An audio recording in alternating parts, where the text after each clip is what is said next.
आज की कहानी का शीर्षक है यमराज की फाइल। एक बार की बात है, एक राजा था। उसे कई दिनों से कोई भी काम में यश नहीं आ रहा था। जो भी काम करने जाता उसमें उसे असफलता ही मिलती थी। वह बहुत परेशान हो चुका था। एक दिन अचानक उनके महल में एक महात्मा आए। उन्होंने राजा को उनकी परेशानी का कारण पूछा। राजा ने सब बातें महात्मा को बता दी। महात्मा ने राजा से कहा कि आप ब्राह्मण को भोजन करवाए। राजा ने सोचा कि ब्राह्मणों के साथ साथ महल के सभी लोगों को भोजन देता हूँ। दूसरे दिन राजा ने सारे महल के लोगों को भोजन के लिए आमंत्रित किया। राजा ने सोचा कि पहले सारे ब्राह्मणों को भोजन के लिए बिठाता हूँ। उसने अपने महल के आंगन में ब्राह्मणों को भोजन के लिए बिठाया। उस वक्त राजा का रसोइया खुले आंगन में भोजन पका रहा था। उसी समय एक चील अपने पंजे में एक जिंदा सांप को लेकर राजा के महल के ऊपर से गुजरी। तब पंजों में दबे सांप ने अपनी आत्मरक्षा में चील से बचने के लिए अपने फन से जहर निकाला। तब रसोइया जो खाना ब्राह्मणों के लिए पका रहा था, उस खाने में सांप के मुंह से निकली जहर की कुछ बूंदें गिर गई। किसी को कुछ पता नहीं चला। खाना परोसना शुरू हुआ।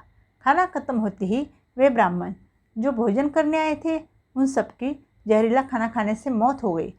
अब जब राजा को सारे ब्राह्मणों की मृत्यु का पता चला तो ब्रह्म हत्या होने से उसे बहुत दुख हुआ। ऐसे में अब ऊपर बैठे यमराज के लिए भी यह फैसला लेना मुश्किल हो गया था कि इस पाप कर्म का फल किसके खाते में जाएगा।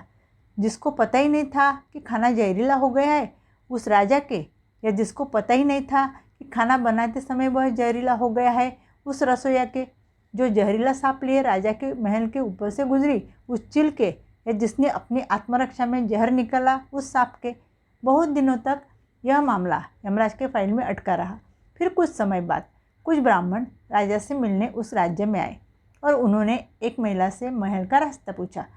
उस महिला ने महल का रास्ता तो बता दिया, पर रास्ता बताने के साथ साथ ब्राह्मणों को ये भी कह दिया कि देखो भाई, ज़रा ध्यान रखना, वह राजा आप जैसे ब्राह्मणों को खाने में जहर देकर मार देता है।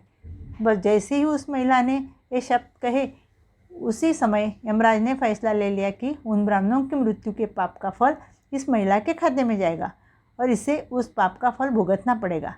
यमराज के दूतों ने पूछा, प्रभु ऐसा क्यों, जबकि उन मृत ब्राह्मणों की हत्या में उस महिला की कोई भी भूमिका नहीं थी।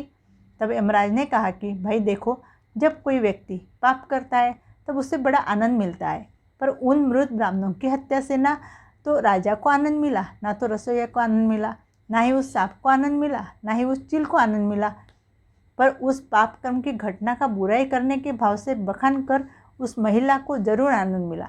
इसलिए उस राजा के अनजाने पाप कर्म का फल उस महिला के खाते में जाएगा।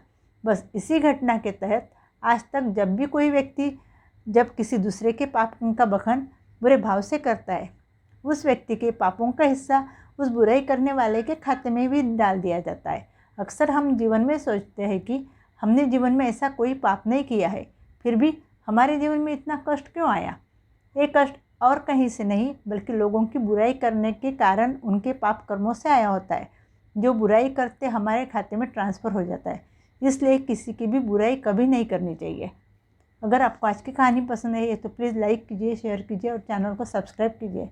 Thank you.